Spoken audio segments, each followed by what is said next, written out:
Welcome to Ground Control here on UFC Fight Pass. My name is Brandon McCatherine. I'm joined by the lovely Claudia Gadelha. Claudia, say what's up. What's up, Brandon? How are you? I'm doing super good.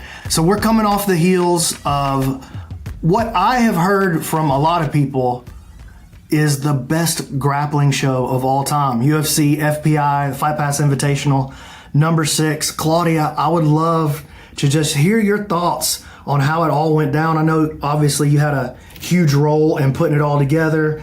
Tell us what you thought about the show.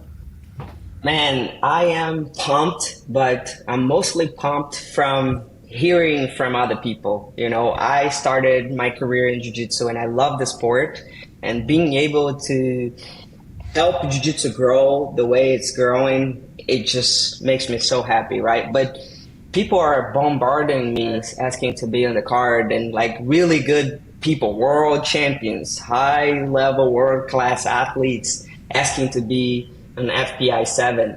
So that means we're making some noise, right? We are trying to change this sport to, instead of being a practitioner sport, to be an expertator sport. That's our main goal. And it seems like we are going in the right path. The last FPI, I was blown away by the whole thing. I was so excited the whole time for the matches, for the rules, for the people that are involved in the goal and the mission.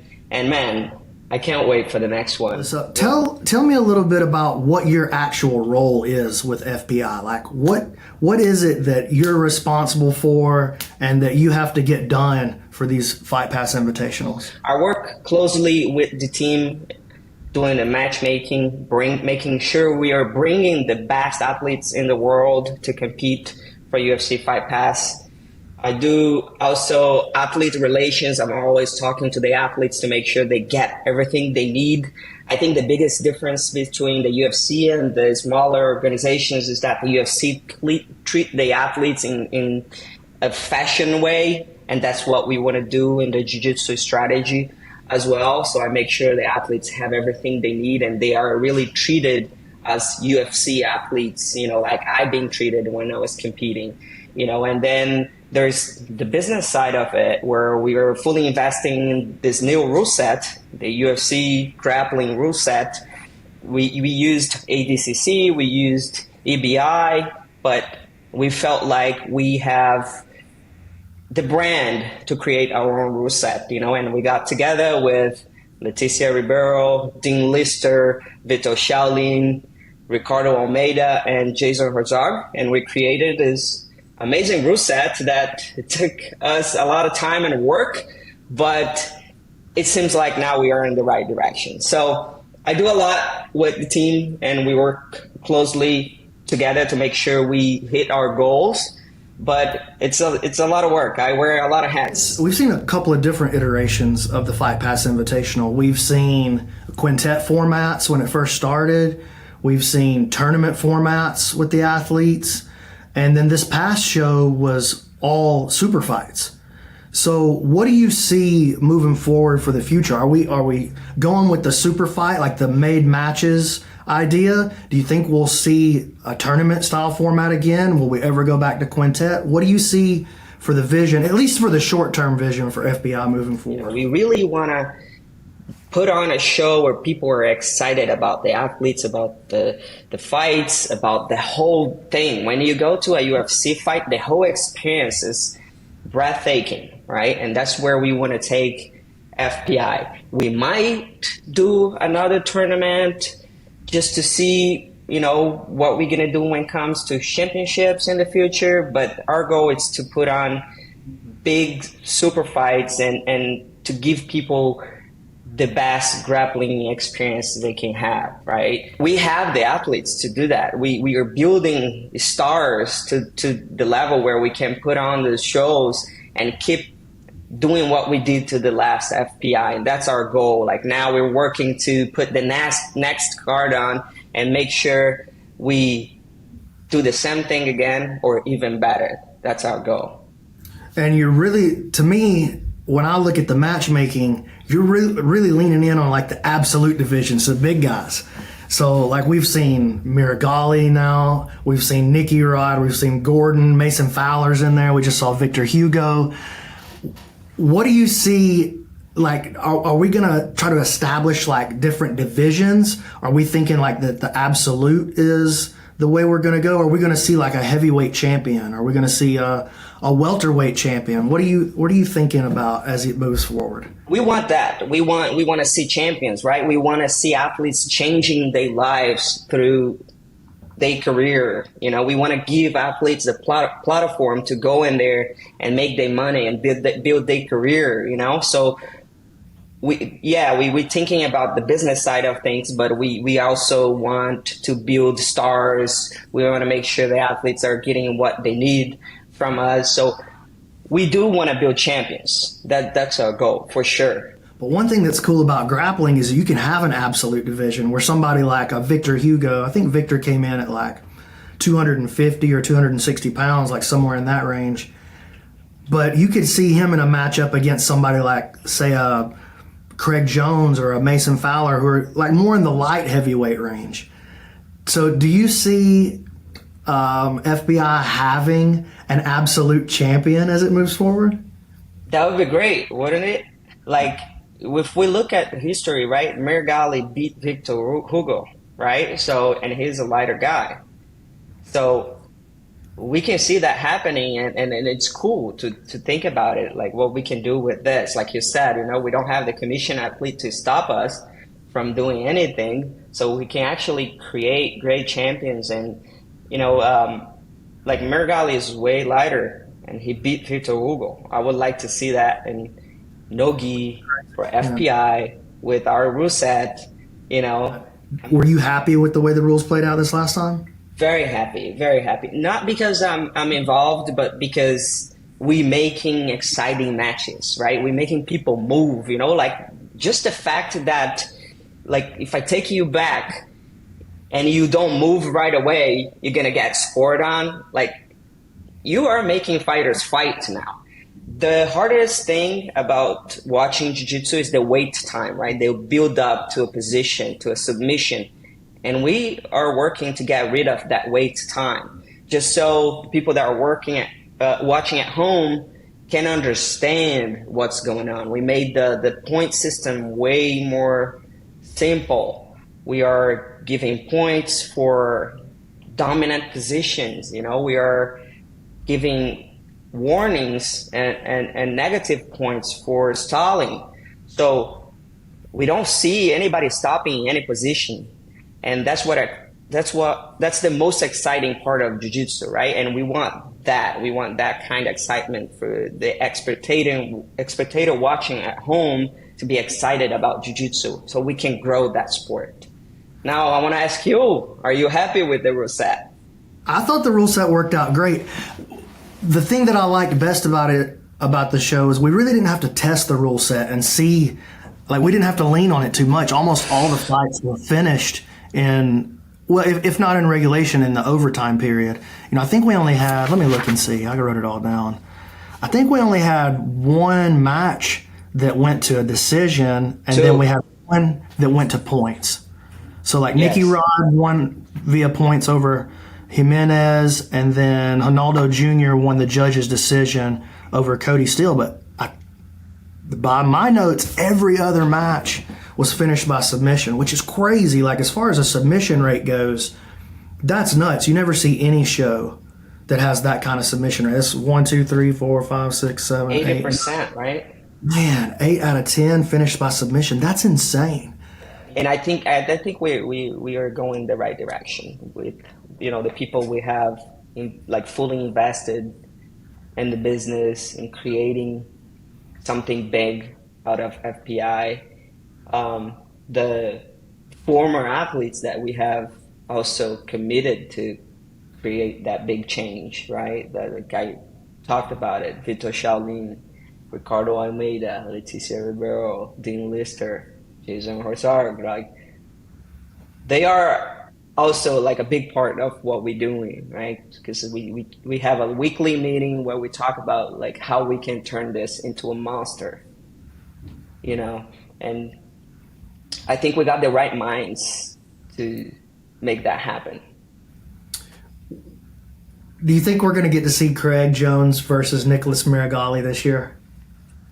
That's what we want, right? We like everybody wants to see that match, right? I think it's the biggest match you can I think so make too. it right now in the division. So we're working on it, working on making that one happen, as all I can say, and it might happen. I kind of want to see Nicky Rod Mason Fowler myself. I know Mason had an allusion to that at his post fight, or his I guess at his post fight speech. What do you think?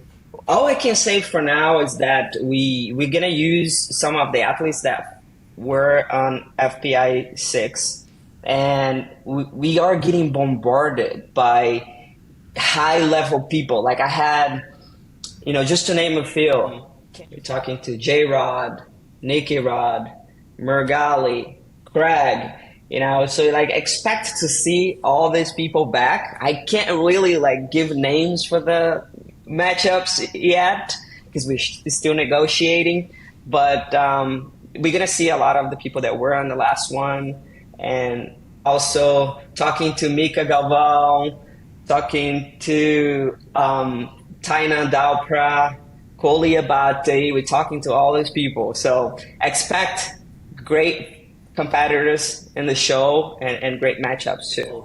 Exciting people, but also fighting under that rule set where they have to go there. Because if you watch, like, let's say Nicky Rod and Gordon Ryan, right? If you watch their last match, it was a lot of like waiting, Gordon on his back, playing his guard, Nick trying to pass, taking his time. They're trying to make each other tired.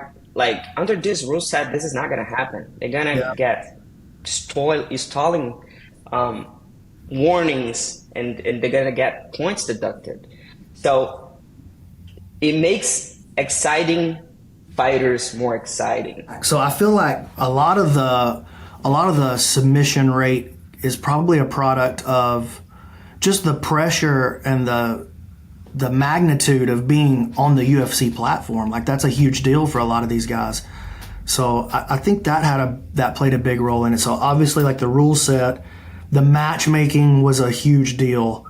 Like for example, Cody Steele versus Ronaldo Jr. Like there was no way under any rule set that was going to be boring. And that one went to a decision. It was the only match that went to a decision, and it was still one of the most exciting matches. So I feel like having those guys on that stage under that pressure is like a really big deal for how the matches play out. Because we tell them, like Cody still lost to Ronaldo Jr., but we want him back. Nobody really lost. Like, exactly. Lost, but we all won. Probably the most exciting moment. You could at least argue that it was the most exciting moment of the entire event when he got behind Ronaldo and put him down with that suplex. That was nuts. I thought for sure one of those guys was going to go flying off the stage into my lap. That was a crazy moment. I was like, oh my God, I can't believe this is happening here, But like you said, they under that pressure, they are exciting, but like imagine if they were under a rule set where you can't hold each other. Just hold each other, cook each other, like they are exciting. But if you let those guys, hold each other, nobody wants to lose, like not everybody wants to take chances all the time. But when you put them in this kind of pressure and situation where they have to go, you are fighting under the UFC, we are focused in making this sport grow, go. Even if you lose, if you are exciting, we're going to bring you back. That's what we tell them, and they listen pretty well, huh? They listened very well. And what do you feel like? I feel like I could name off at least, right off the top of my head, at least two moments that I felt like were the best moments of the event. What was your favorite moment of the event, though? I was very excited with Raquel Canuto and Carol Rosa, the submission from the back. I wasn't expecting Raquel to finish the fight that fast. Dana was there. It was kind of like I was under pressure, right? I go like, okay, Dana's sitting here. Now this is the first match. This better be a good one, you know? And then Raquel got taken down by Carol, right? And then swept Carol, took her back, and got to that rear naked choke. And Carol is just bigger and stronger, you know? But it was like, I thought it was like the most refined way of taking someone's back and getting that rear naked choke, which is very hard to get today. You know, everybody, it's pretty good defending the back, you know. I just loved the way Raquel got in there, you know, and just with refined jiu-jitsu was able to take Carol's back and finish the match. I was very excited about this one. Also, Nicky Rod and Roberto Jimenez. Oh my God, those two, they can fight every weekend. I will watch every weekend. Yeah. I couldn't believe they got into a leg lock shootout. Like, neither one of those guys are really known as leg lockers, but Nicky Rod's sort of like becoming a leg locker over time. You know, it's crazy. He's been on the scene and dominating people for several years now, but he's really just now gotten his black belt. And now I'm seeing him out there in a leg lock shootout with Roberto. And then Roberto, you know, previously, earlier in his career, he sort of had like I don't know if I want to say a hole in his game with the leg locks, but it wasn't his strongest game for sure. Mm-hmm. And so to see him out there in a shootout with Nicky Rod, and then Nicky Rod, of course, had that big moment with Gordon during their matchup at FPI where he famously broke his foot with that toe hold, and then they're out there ripping both of them ripping toe holds at the same time. That was nuts. I was like, I think they are breaking each other's foot now, you know, like. And then when they stood back up, I saw like the foot kind of limping. I was like, I think that this is pretty bad, you know, because they were like in it. They were both in it. Okay, so I have really like two moments that I thought were just incredible. So we talked about that Cody Steele suplex on Ronaldo, but I think the highlight for me of the whole event, like, got to pick one move. What was it? It was the duck under that J-Rod hit on Alves, because that ultimately led him right to the finish. They had the fingers laced up and they were like locked in on fingers, and he throws it to the side and then whips back with that duck under on the other side, and that ultimately led him to the finish. I'm interested in like how that match got made, because really on paper that was a giant mismatch. Like, Alves, he's the reigning world champion at IBJJF, and J-Rod's, I think he's still a purple belt. Is that right? Maybe he's a brown belt. I think he's still a purple belt. And he's very exciting, but he doesn't have a ton of high-profile wins. So how did we decide on that matchup, and did you think that it was going to go that way coming in? We had J-Rod lined up against Mateo Cardena, which is one of the AOJ guys, purple belt, world champion. And I talked to Guilherme Mendes, and Guilherme said, I think he can beat J-Rod. But then last minute, he got injured. So then I was like, okay, so find me someone else. So he sent me two options, and I know Alves, and I know that he can stall a little bit in the gi, but I knew he wasn't going to stall under that rule set. So I was like, okay, send me Alves, and Alves said I'm good to go. It was like 10 days out. He said, I'm good to go. I think I can beat him. When the athletes tell me that, I think I can beat that other guy, or I will beat that guy, I get excited, because, like, you're putting pressure on yourself there. I like that. So I was like, okay, so come. And everybody thought Alves was going to beat J-Rod, and it wasn't like that. J-Rod, it really felt like, man, they're kind of throwing him out there against a black belt world champion. This kid's a purple belt. He's exciting, but is he going to be able to stay on the mat with him? And I really felt like J-Rod, as far as like stock up, stock down from the event, I feel like his stock just went through the roof, more so than anybody that was on the card. So J-Rod is definitely something else. He's going the right path with his brother and Craig, all the people he trains with. But we have good options for him. I think he can have amazing matches for us. And So just based on what happened at FPI 6, let's play stock up or stock down. And so I'm going to give you some fighter names that were on their, just based on their performance and what they did at FPI 6. You tell me, do you feel like their stock went up or do you feel like their stock went down? All right, you ready? Okay. Put you on the spot. Ready. Okay. TJ's sitting in the back. He's our young Jamie for the show. TJ, you feel free to chime in if you got a hot take on stock up or stock down here. Got it. Okay. Raquel Canuto. Up. Definitely. Okay. Who I want next? Jonathan Alves. Down. See, do you feel like that's kind of controversial though? Because Yes, he's so highly rated, like he's so good. But yeah, you feel but like then he lost to a purple belt, like it's like, okay, you good. It's controversial because he lost to a purple belt and he put on a good match. But if I have to answer fast, I would say down. Okay. Let me say something on that, because I agree with you, Claudia. The idea of losing to a purple belt, it does lower the stock. But if this is the market, I'm buying, because we live in a society now, in a system where a purple belt and a blue belt, etc., it doesn't mean what it used to mean. Like, going back to previous FPIs, Daniel Monasoyu was a blue belt, destroying everybody. It doesn't hold the same sort of weight these days as it used to. I think losing to a purple belt when you're a higher rank, it's not 1999. I would buy that stock. Yes, it goes down, Claudia, but I'm looking to make money, so I'm buying that downward trending stock. Okay, good point.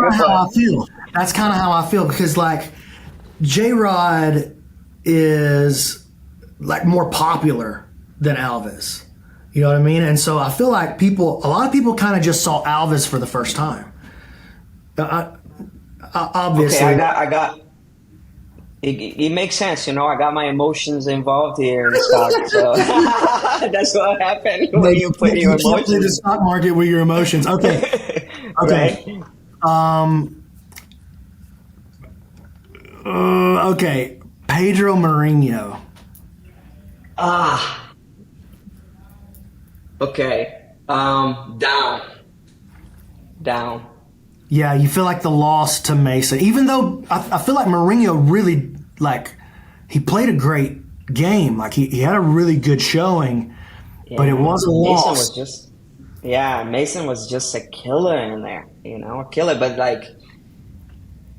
Mourinho came in as a champion, with all this expectation of beating Mason, and and I saw so much resilience in Mason on that match, because Mourinho was he was exploding out of everything, and Mason kept the pace the whole time, and I feel like Mourinho's stock went down, and I wouldn't buy.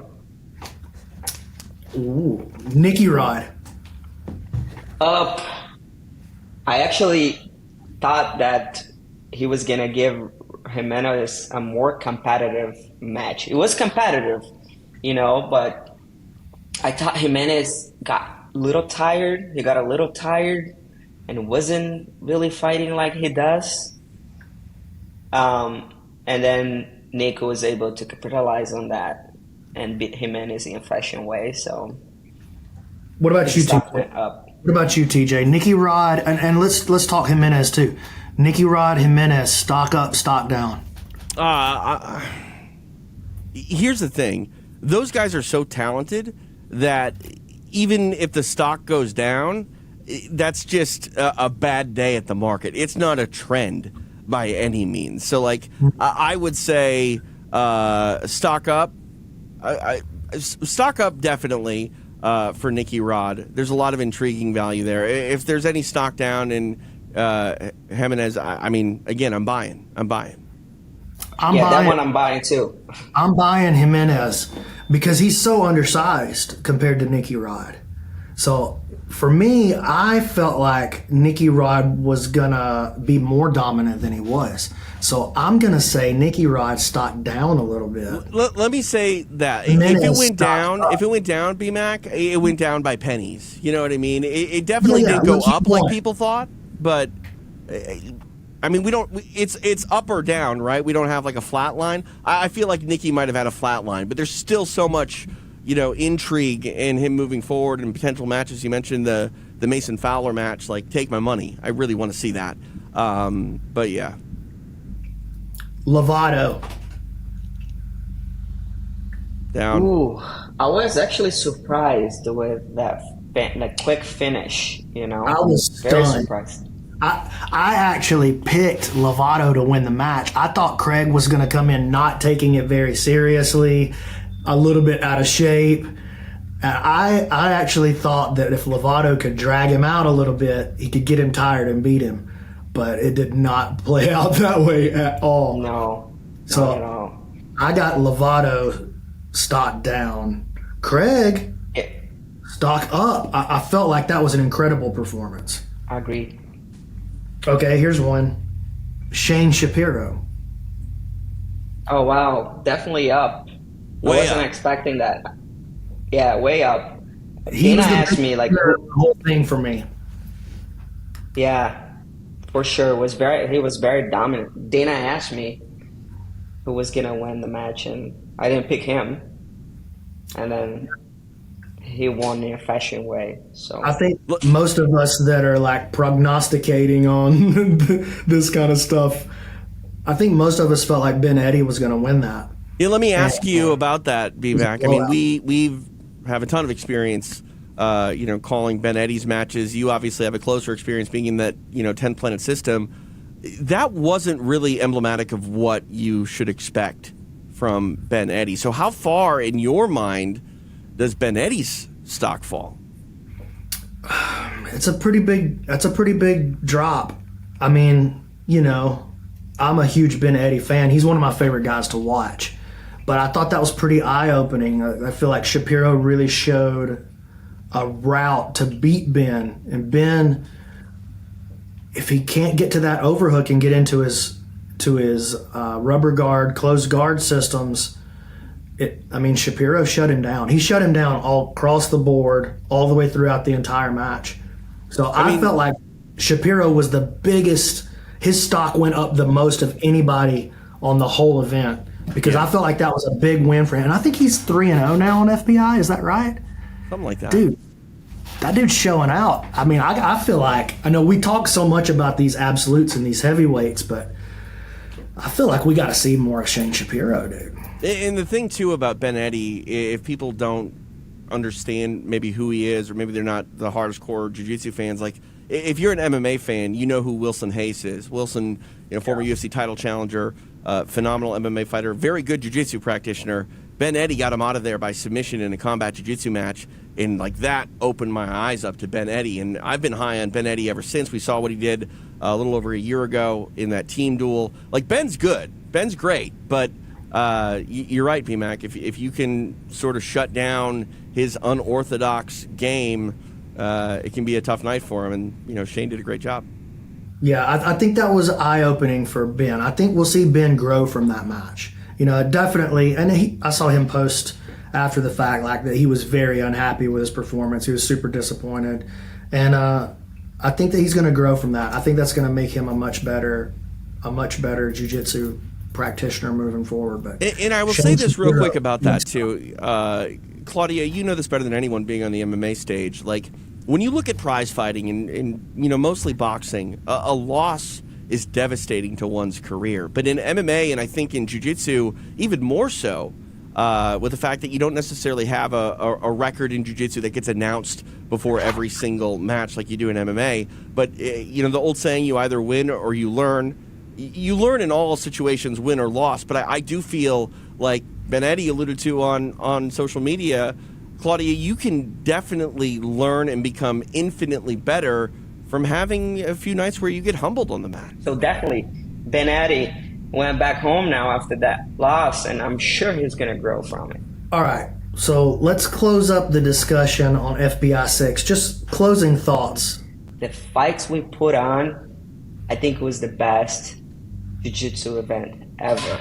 And we're only getting started, right? We're only getting started. So FPI 7, you guys can expect also a great show. And like I said, me and Techi are getting bombarded by high-level, world-class athletes wanting to be in our platform.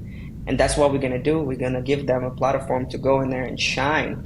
So FPI 7, you guys can expect a great show with great fights, great exciting fights. And I can't wait to put on all the work to make it happen. Very, very excited. So if this was an MMA fight and you got to the end of the fight, Rogan would hand you the mic, or Cormier would put the mic in your face and he would say, "What's a name you got in mind? Who are we calling out? Who's the number one athlete that was not on FPI 6 that you're calling out, that you want to tell everybody, I want this person on FBI 7? Ooh. They one that I really want. It can't be with us for FPI 7 because of contracts with other organizations. But moving forward, maybe FPI 8, Mika Galvão is going to be with us for sure. We've got a viewer question as well, and I want to pose it to you guys. Viewer writes in and says, of the UFC athletes, past or present, which mixed martial artist would make the best addition to the FPI stage? Who would you guys like to see? I'm going to go with a girl. Erin Blanchfield. Oh, I want to see yeah. I want to see that girl fighting for FPI. Yeah. She won EBI. I want to see her on FPI. Like, she came to my gym to train with me when she was 18 years old. She was a purple belt. And I was like, I came in, she was there already warming up. I was fresh. I was like, you know what? I'm just going to beat up this kid and feel good. Man, I was like, what is this? The girl is so damn good. And, you know, I've been watching her career and watching what she's doing in MMA, but her jiu-jitsu, it's world-class jiu-jitsu. Former athletes, I feel like, is one category, and then current athletes, I feel like, is another category. So my top 2 former athletes that I want to see. All right, so I'm going to give you 3. Former UFC athletes. I want to see Damian Maia. I feel like we almost saw Damian Maia. You got wrote it down. I feel like we almost saw him on one of the previous FPIs. I want to see GSP, and we definitely almost saw him, right? I mean, he was on an FPI. He just didn't get on the mat. Yeah, that's true. We got to be on the broadcast with him. Yeah. And maybe this one won't be popular, but I want to see BJ Penn. I agree. Ooh. Bring me BJ Penn, my all-time favorite fighter. And as far as like jiu-jitsu legend and lore goes, like, who's got more jiu-jitsu lore and like legendary stories attached to him other than like that's not named Gracie? Who's got more lore attached to them than the guy who went from white belt with no experience to black belt world champ, not just black belt world champion in 3 years? I don't think people realize the nickname The Prodigy and where that came from. I mean, that's where it came from. It comes from jiu-jitsu. Yeah. Yeah. I want BJ Penn. Give me BJ Penn. I mean, you already said BJ Penn and George St. Pierre. I mean, if you're looking for a fight, there's history there. I would cry. I would sit on the sidelines with tears in my eyes of joy if we could make BJ Penn. You and I would be holding each other while it happened, B-Max. Dude, I would hold you tender like this. Yeah. You got active fighters? Yeah, I got somebody I want to see that's active.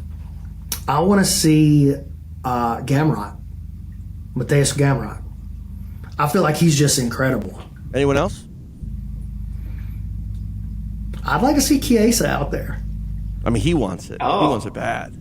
Yeah, I'd like to see Chiesa. I'd like to see Kevin Holland. I know Kevin has competed in a lot of jiu-jitsu. So I've called some of Kevin's jiu-jitsu matches before I ever started doing FPI, and before he was even in the UFC. I did on an invitational out in Austin, Texas, many years back, and Kevin Holland was on the card, and he was running his mouth just the same in the jiu-jitsu match. It was fun. I got two names for you, one past, one present. Past, people are going to have to actually look this guy up if they're newer to the sport. And I don't know what kind of condition he's in today, but I just think that his style would be phenomenal in an FPI setting. Caro Parisian, a really good judo player. I'd love to see how his judo would play. And then current, he's an upper echelon guy, so it'd be hard to get this guy. But I'd like to see Brian Ortega do the FPI. Oh man, yeah, and he would have the Gracies in his corner. He'd have Henner in his corner. That would be cool. Before we get out of here, guys, some exciting information that BMAC knows all about. And I even wore the shirt to get ready for it. You can't really see it. There we go. PGF. This is your brainchild, BMAC. This is a league concept, which is sort of unheard of in combat sports. It's difficult to do a whole league. And, I mean, with a league comes a season. And to do it in a time where it's easy to follow along, it doesn't require an insane amount of commitment. Why don't you explain to everyone what the PGF is and what's upcoming? So here's the announcement. The PGF is coming to UFC Fight Pass. PGF World is going to be on UFC Fight Pass.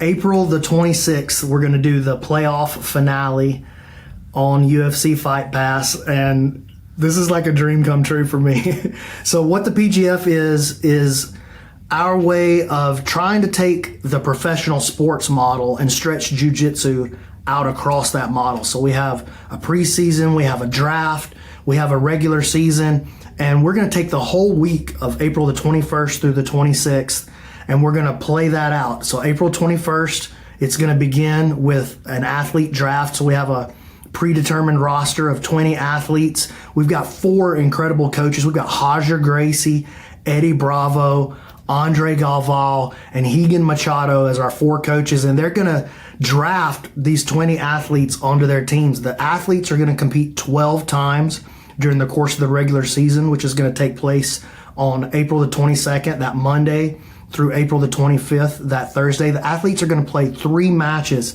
each night.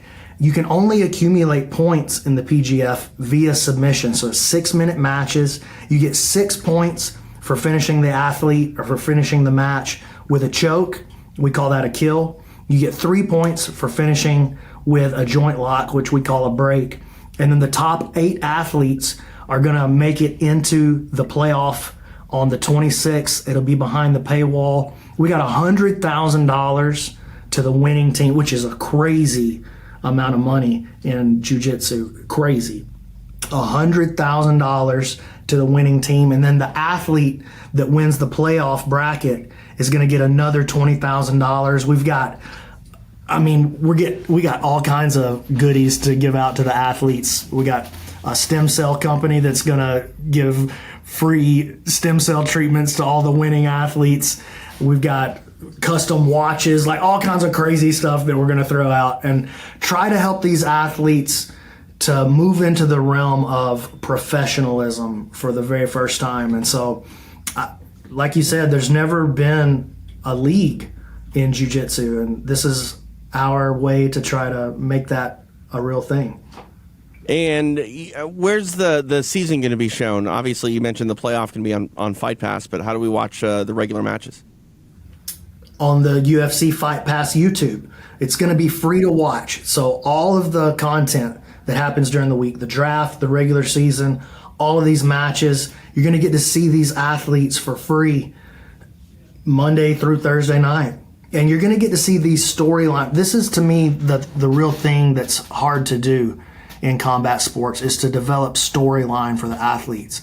Like, we were saying a little earlier, I'm a huge basketball fan. I'm a Chicago Bulls diehard. Well, the Bulls right now, they're in 9th place in the Eastern Conference. They're on the outside looking in at the playoffs. but I'm still watching every game. I'm keeping up with all the athletes. I'm keeping up with their stat lines. I'm playing the fantasy leagues, which PGF has a fantasy league as well. But the league model allows you to fall in love with a team or with an athlete that may not necessarily even make the playoffs or become the champion. You know, in the one night format, if you're the 16 seed in a 16-man bracket and you lose in the first round, that storyline ends. That storyline's over. But in the PGF, if you lose every match on your first night, you got to come back again for 9 more matches, and we get to watch that storyline play out. And so it really gives the fans an opportunity to pull for the underdog, to set up with their athlete and pull for the underdog and really develop like this character arc that really no other format allows for. Yeah, I was a part of PGF Season 5, and I'm not going to lie. I thought it was going to be a lot of jiu-jitsu and might drag and might be boring, but it was not. It was phenomenal. And by the time we got to the playoffs, BMAC, I was freaking out. I was like a kid at the Super Bowl, honestly, because we had the whole season in a very condensed time frame, and a lot was on the line. It's pretty cool, and I'm happy to hear that the PGF is coming to UFC Fight Pass. It's going to be super exciting. In my opinion, it's the most fun way to watch grappling. It's going to be incredible. All the athletes we've got, you know, we mentioned Hanato Canuto's in for PGF.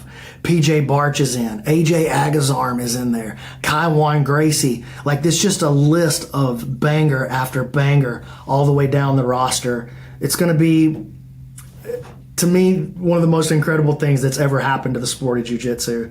And to be able to put it on UFC Fight Pass, there's just no better platform to put it on. And so big shout out to Claudia, to Techi, to Frankie, to all of the guys with Fight Pass that have had a part in making this dream come true for us. It's incredible. I feel like a kid in a candy store. I don't even know how to respond, really. Long time coming. It's exciting. And Claudia, I think this is a game changer, you know, because a lot of people that start in jiu-jitsu, they end up going to MMA because it's the way to make money. Again, this is another opportunity where these grapplers can be professional grapplers and, you know, maintain their focus and try to become jiu-jitsu superstars. Yeah, for sure. Like, I'm very proud of my MMA career, right? But I started in jiu-jitsu, and my dream was to make a career out of jiu-jitsu, but it wasn't working. So when I got it to Novo União, I got there at 18 years old, and Jose Aldo was transitioning, Leonardo Santos, Vitor Shaolin, like everybody was transitioning from jiu-jitsu to MMA. I was like, okay, I don't want to get punched in the face, but I guess that's the way to go. I gotta follow that path, you know, and it worked pretty well. But my dream was to make it happen in jiu-jitsu, but we didn't have the platforms to change our careers, and now we do. How amazing is that? It's phenomenal. Ground control. I'm Brandon McCatherine. She's Claudia Gadelha. That's TJ DeSantis, and we're out of here. I am signing it. I'm signing it. UFC contract right here. I'm in Dubai. I'm signing it. Did you sign it? It's official. The Professional Grappling Federation is going to UFC Fight Pass.